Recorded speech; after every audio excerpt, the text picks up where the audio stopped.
Shalom ou bracha, mes chers amis, pour la paracha de Bo. La paracha de Bo, qui se trouve dans le livre de Shemot, dans le deuxième livre de la Torah, au chapitre 13, Yud Gimel, et au pasuk Tet, et au verset 9. Dans la paracha, il est mentionné Behaya lecha leot al yadecha, ul zikaron ben enecha, ul maan tiye Torat Hashem beficha. Et tu porteras comme symbole sur ton bras et comme mémorial entre tes yeux, afin que la Torah d'Hachem, la doctrine d'Akadosh Baruch Hu, reste dans ta bouche. Vous avez compris, ça parle des téphilines. Hachem Yitbarach nous a ordonné, nous a demandé de pouvoir mettre les téphilines du bras dans le bras gauche, qui est juste en face du cœur, et les téphilines de la tête, d'accord, juste au milieu entre les yeux. Alors, nos Hachamim nous disent de façon à pouvoir mettre au service divin notre tête, qui est notre cerveau, notre intellect, et aussi notre cœur au service d'Akadosh Baruch Hu. Parce qu'il faut savoir que le cerveau lui-même est le réceptacle de la chokhma, de la sagesse. Et le cœur est le centre même, est le moteur de la bina, c'est-à-dire du discernement. Et si une personne ne sanctifie pas ces deux éléments, alors tous les autres évarim, tous les autres membres sont engendrés, ils sont attirés par ces deux membres.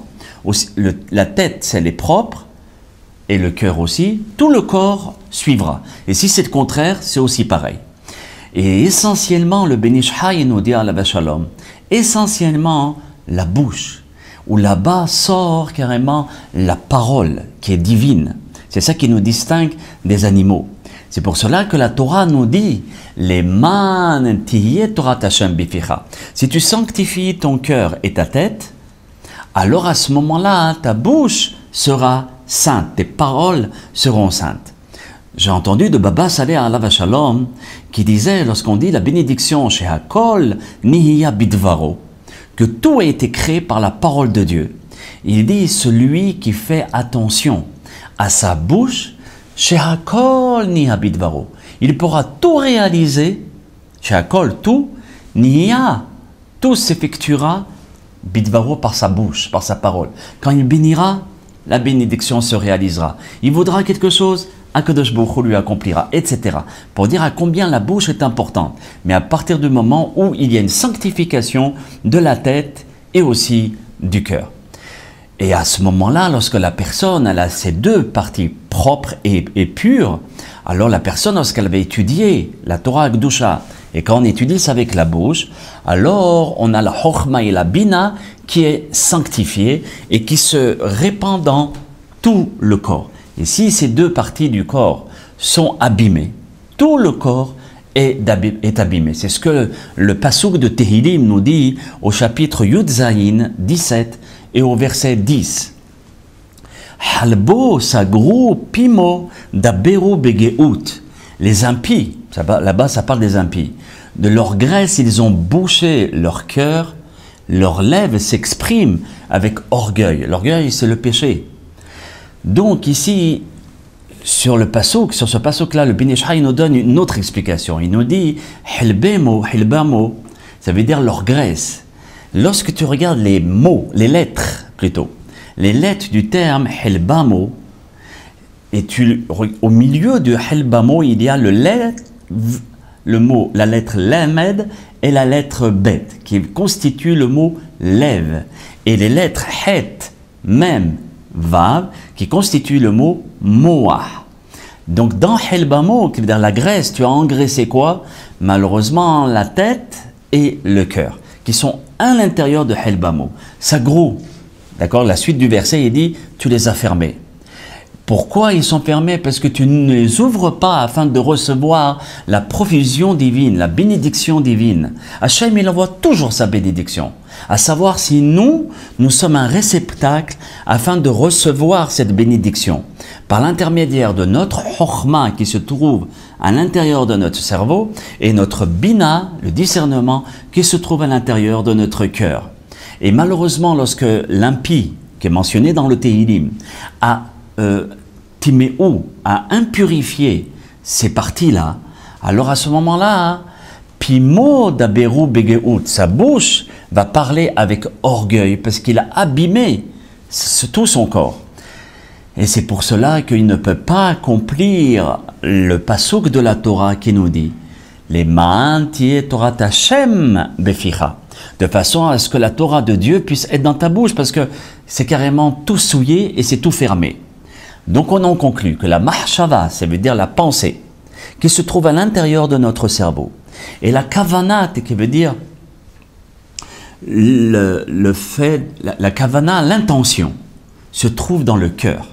Les deux font qu'un seul bloc, une seule chose. Comme dans le Patah Eliyahu que nous récitons juste avant Minha et aussi dans la prière du matin.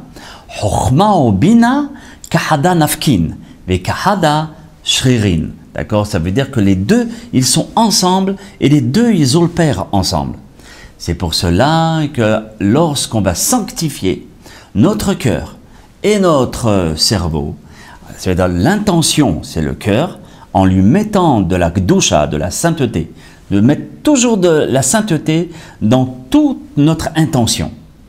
Automatiquement, notre cerveau va être purifié et notre pensée aussi va être purifiée, parce que toute l'intention que nous avons, elle est seulement pure. Vous voyez, elle est kadosh.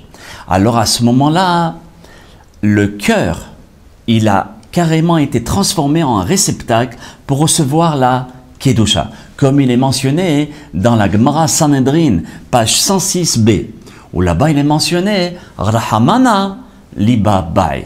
Akadosh Baruch Hu, qui veut dire Rahamana, Dieu, Libabai, il veut ton cœur, il regarde ton cœur. Si notre cœur, qui est le siège du désir et de vouloir, à ce moment-là, si lui il est pur, tout marche bien. Hachem, il désire le cœur, et la sainteté du cerveau est primordiale parce qu'il va carrément sanctifier tout le corps. D'accord? Une troisième explication, car le cœur lui-même, le cœur il envie. Et c'est avec le cœur que nous voulons les choses. Et les yeux finissent malheureusement à accomplir l'action. C'est-à-dire que la personne, si elle a une mauvaise intention, ça vient, d'accord, du cerveau. Donc l'intention va être hasve shalom négative, automatiquement les yeux vont regarder une chose qui n'est pas bien et ça va impurifier la personne en elle-même. C'est-à-dire les yeux, c'est quoi? C'est les fenêtres de notre neshama qui se trouvent à l'intérieur de notre cerveau. Et c'est exactement aussi pour le contraire. Ça veut dire comme ça peut impurifier, comme ça peut purifier. Nos hachamim nous disent le fait de regarder la Torah, de regarder les hachamim. On s'imbibe des netzotzot akdusha, des étincelles divines et de la pureté. Automatiquement, nos yeux sont imbibés de pureté et ça alimente carrément tout notre corps. Comme il est mentionné dans le Zohar, au volume 2 et à la page 116b. Liba ve'ena tresirsoré d'avera. Sache que la faute vient du cœur et des yeux. Les deux sont associés pour pouvoir faire une avera hasve shalom ou bien une mitzvah. Maintenant, on comprend, mes chers amis, le pasuk, le verset de la paracha de la semaine. Ul zikaron ben enecha, et un souvenir entre tes yeux. C'est-à-dire ce signe-là doit se trouver, les téphilines doivent se placer juste entre tes yeux, vers en face de l'hypophyse, d'accord, et qui est carrément juste entre les yeux. Pourquoi? Pour pouvoir influencer tes yeux de gdusha, de sainteté, de façon à ne pas les abîmer. Et vehaya lecha leot al yadecha, et tu mettras un signe sur ton bras pour pouvoir influencer aussi ton action, ton être de gdusha, de façon à ne pas abîmer ton corps. Et à ce moment-là, lorsque ton cerveau, ta tête et ton cœur sont devenus saints, les mains tiye Torah Hashem beficha, automatiquement tu deviendras saint par la kedusha, d'accord, de la Torah qui va sortir de tes lèvres et de ta bouche. Le Ben Ish Chai, il conclut par une explication remarquable. Il dit, regarde, lorsque tu observes le terme enaim et lev, enaim qui veut dire les yeux, et Lev qui veut dire le cœur. Le Ayin a pour valeur numérique 70. Le Yud, 10. Le Nun de Enaim, 50. Le Yud, encore une fois, 10. Et le Mem de Enaim, 40. Maintenant, Lev, le Lamed, a pour valeur numérique 30. Et Bet a pour valeur numérique 2. Lorsqu'on obtient toutes les valeurs numériques de ces lettres, de Enaim, Lev, les yeux et le cœur qui est la centrale, si vous voulez, de tout le corps, on obtient la valeur numérique de 212. C'est quoi 212? C'est exactement la même valeur numérique de Rabbi. Resh c'est 200, Bet c'est 2 et Yud c'est 10. Ça veut dire quoi?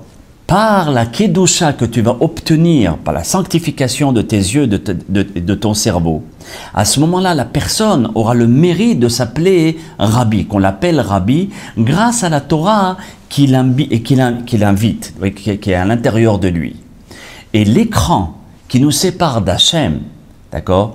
Et donc cet écran-là qui sépare nous d'Akadosh Baruch Hu, comment il s'appelle dans le langage de la Kabbalah? Riv. Riv qui veut dire la dispute, mais c'est aussi une klipa, une sorte de carapace qui s'appelle Riv. Si vous remarquerez le terme Riv, Resh, Yudbet, c'est exactement les mêmes lettres que Rabbi. Ça veut dire que la force Riv, qui est négative, sera anéantie et transformée en Rabbi.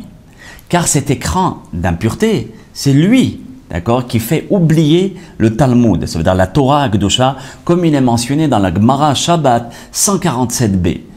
Be'ezat Hashem, qu'Hashem nous aide à tous être des rabbis, mais des rabbis saints. À très bientôt, Kol Tuv, Shalom Shalom, pour d'autres explications de Rabbi Yosef Haim Alav Shalom, Shezchuto Tagen Ba'adenu Ba'ad Kol Am Yisrael. Kol Tuv, Shalom Shalom.